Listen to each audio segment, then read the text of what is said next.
Bonjour à tous et à toutes, c'est Corinne. Je suis très heureuse de vous retrouver sur Lueur d'éveil pour un nouveau sujet.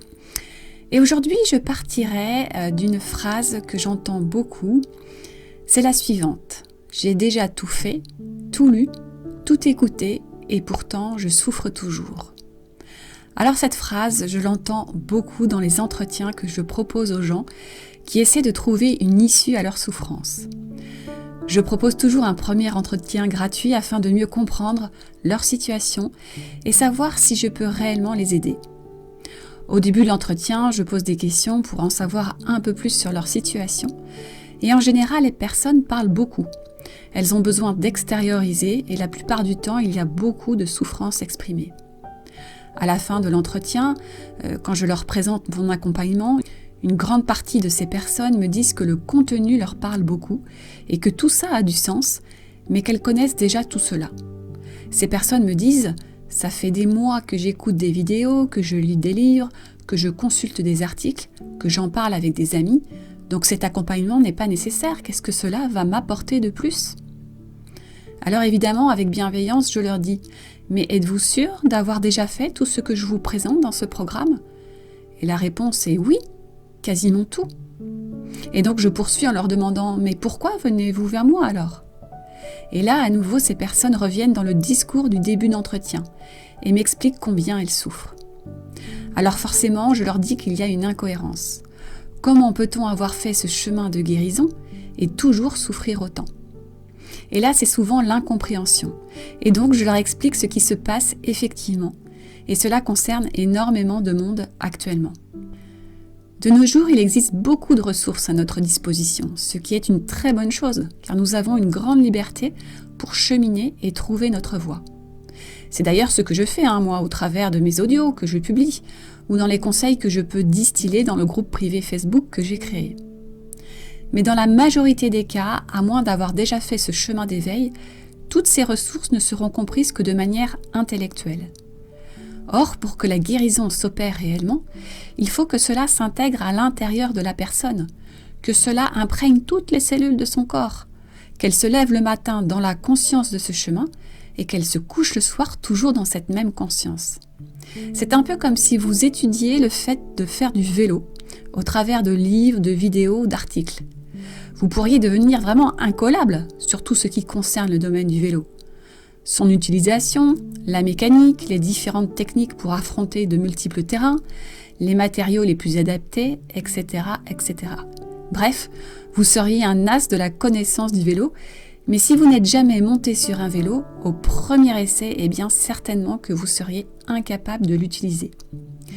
Vous avez une connaissance théorique du vélo, ou plutôt un savoir théorique, mais la pratique demande de monter dessus et de s'entraîner concrètement pendant un certain temps avant de savoir en faire.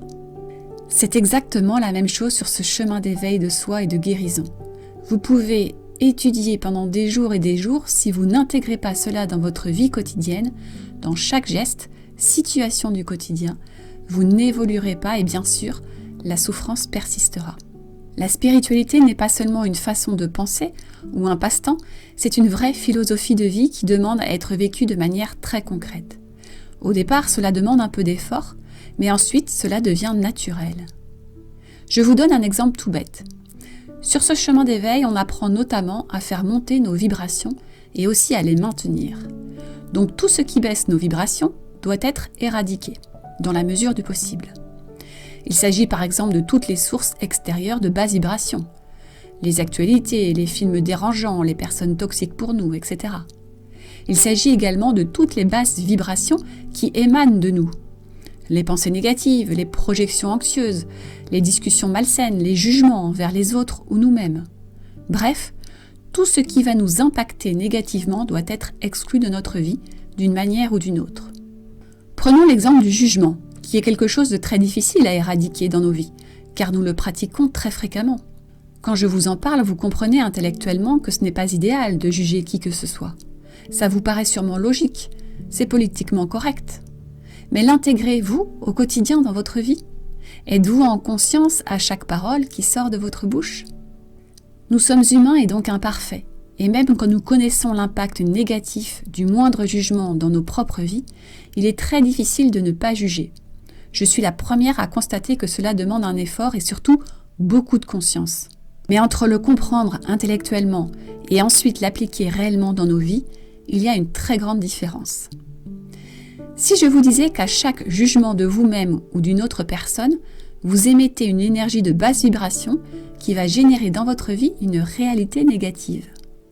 Encore cette grande loi universelle de cause à effet. Cela a un impact direct sur votre état d'être et sur votre santé physique. Si vous n'êtes pas en conscience à chaque fois que vous vous exprimez, vous allez certainement être dans le jugement, et donc malgré la compréhension intellectuelle de ce sujet, vous ne l'aurez pas réellement intégré dans vos vies, et vous générerez en vous et autour de vous encore plus de souffrance. Comme je le disais, nous sommes humains et nous avons tous le droit à l'erreur. Moi-même, je peux encore être parfois dans le jugement, mais j'essaie au maximum de le limiter, ou en tout cas d'être toujours plus en conscience dès que je m'exprime. J'en viens parfois à me taire plutôt que de parler quand je pense que je ne vais pas pouvoir éviter le jugement. Je vous ai donné cet exemple, mais c'est une partie infime de ce chemin d'évolution. Cela veut dire qu'il y a énormément de choses qu'il ne suffit pas de comprendre intellectuellement, mais de vibrer concrètement à l'intérieur de nous et autour de nous. Le chemin d'éveil n'a rien de virtuel et de complètement déconnecté de la réalité. Au contraire. La magie arrive seulement quand on emprunte réellement le chemin, car la souffrance diminue peu à peu et vous commencez à enfin vivre une réalité beaucoup plus harmonieuse. C'est d'ailleurs aussi pour cela que mon accompagnement ne se limite pas à vous vendre un programme et du contenu. La grande plus-value, c'est justement que tout au long du programme, je vous vois en entretien personnalisé, où je vous présente concrètement dans les situations de votre propre vie, comment intégrer toutes ces notions qui sont souvent un peu abstraites au départ. D'ailleurs, c'est souvent assez drôle car le timing divin fait souvent son œuvre au cours des accompagnements. En fonction de l'étape du programme dans laquelle se trouve la personne, il lui arrive généralement une situation pour valider l'enseignement ou pour mieux le comprendre. Sans mon intervention, la plupart du temps, la personne ne s'en rend même pas compte.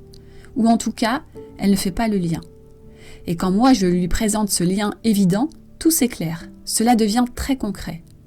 La personne comprend que par son action, ou sa parole, ou sa pensée négative, elle a généré une situation négative. Et évidemment, cela s'inverse au fur et à mesure de l'accompagnement. Car si au départ vous étiez plus dans un cercle vicieux, votre transformation et vos prises de conscience vous amènent petit à petit dans le cercle vertueux. Et plus vous avancez, plus vous générez des situations positives. Au départ, sans être guidé par quelqu'un, il est souvent difficile d'enclencher ce cercle vertueux. Car quand on est depuis des années dans une vie avec très peu de conscience, il est très difficile de s'observer. La personne qui vous guide ne fait pas le travail à votre place. Elle est juste là pour vous montrer toutes les clés qui sont déjà en vous, mais que vous ignorez, et elle vous aide à les utiliser. En vous montrant au fur et à mesure du chemin que c'est vous qui créez tout ce qui se manifeste dans votre vie, cela vous donne de plus en plus confiance en vous. Vos vibrations montent, votre santé s'améliore, et vous devenez enfin acteur de votre vie, sans plus jamais penser que vous êtes victime et que c'est le sort qui s'acharne contre vous.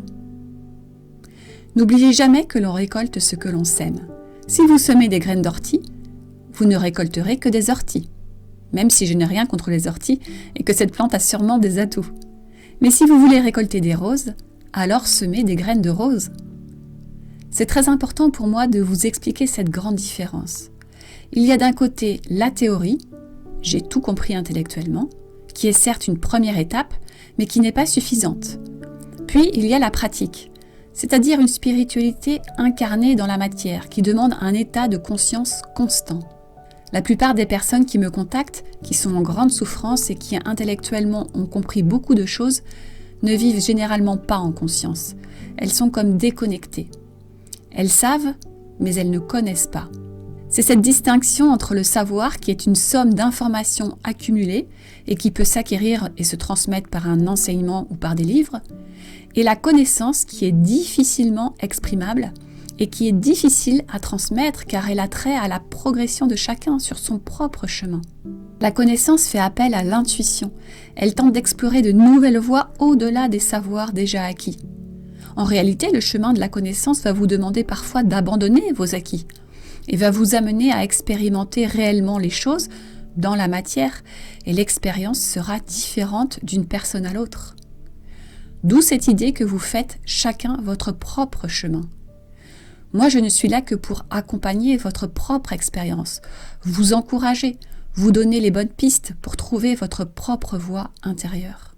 C'est pour cela que souvent je vous répète qu'il peut être dangereux de s'engouffrer dans un concept en particulier. Un concept peut vous donner des pistes, mais si vous ne faites que vous y accrocher, vous restez dans le savoir sans aller explorer votre propre connaissance. Votre vie est votre terrain d'expérimentation et votre âme a une mission bien précise. Vous découvrirez tout cela quand vous sortirez de l'apprentissage pour véritablement expérimenter. Une personne qui ne cesse de s'abreuver de contenu sur la spiritualité aura appris beaucoup de choses, oui, mais c'est comme un étudiant qui étudierait toute sa vie sans jamais tester ce qu'il a appris. Nous sommes sur Terre pour vivre une vie bien ancrée et bien concrète. Une accumulation de savoir ne vous permettra pas de vivre une vie heureuse si vous n'appliquez pas du tout ce que vous avez appris. Vous savez, c'est un peu comme cette histoire que l'on raconte. Il y a un sage qui a médité toute sa vie dans une grotte. Il a passé des heures, des jours, des mois, des années en méditation pour devenir toujours plus sage. Et le jour où il se sent prêt, il sort de sa grotte. Et là, il rencontre un mendiant qui lui demande l'aumône, et ce mendiant le touche et le prie de lui donner quelque chose. Et le sage, qui ne l'était sûrement pas, se met en colère et lui crie dessus en lui disant qu'il sent mauvais, qu'il est répugnant et qu'il ne doit pas le toucher. Si vous restez toujours dans le « ce serait bien de faire ça », mais que vous ne le pratiquez pas, alors vous restez dans la théorie et vous souffrez. Si vous pensez que c'est inutile et négatif de ressentir la peur constamment et que vous continuez à prononcer les mots « j'ai peur que », vous restez dans la théorie. Si vous pensez que vous n'êtes plus à votre place dans votre travail, mais que vous vous trouvez toutes les excuses pour ne pas en sortir, vous restez dans la théorie. Si vous pensez avoir fait tout ce chemin de guérison et d'éveil, mais que vous êtes toujours en grande souffrance, c'est que vous êtes resté dans la théorie. Attention ici, je ne vous juge pas, je parle en conscience, c'est juste un constat. J'ai connu moi aussi cette phase où j'ai engrangé énormément de savoir sur la spiritualité, sans mettre tout cela en pratique dans ma vie. Et ce n'est jamais fini. Il y a encore des choses à l'heure actuelle que je comprends intellectuellement, mais que je n'arrive pas encore à mettre en pratique. Mais je m'y attelle. C'est un chemin de toute une vie, et certainement même de plusieurs vies. C'est un chemin d'évolution. Comme des écoliers, d'abord nous apprenons, puis ensuite nous expérimentons. Mais si vous refusez constamment de passer à la pratique, vous pourriez vous décourager et vous dire que ce chemin de guérison est juste une illusion. Or, je vous l'assure, ce n'est pas une illusion. À l'inverse, ne pas vivre en conscience vous maintient dans l'illusion. Et en conséquence, vous pensez que rien ne peut changer et que si vous êtes victime, c'est parce que vous n'avez pas de chance. Vous pouvez vraiment inverser cette croyance et vous dire qu'il est possible de reprendre les rênes de votre vie. Voilà, j'en ai terminé avec ce podcast. C'était très important que je vous dise tout ça parce que c'est quelque chose que je retrouve vraiment très souvent dans les premiers entretiens. Et voilà, je vous l'explique, vous le comprenez, mais tant que c'est pas intégré, ça paraît difficile. Mais sachez que vous pouvez à un moment donné passer de ce savoir à la connaissance et à l'intégration vraiment dans votre vie. Et c'est à ce moment-là que tout se met à changer. Voilà, mais en tout cas, encore merci pour votre écoute. Je vous dis à très bientôt pour un autre sujet. Au revoir.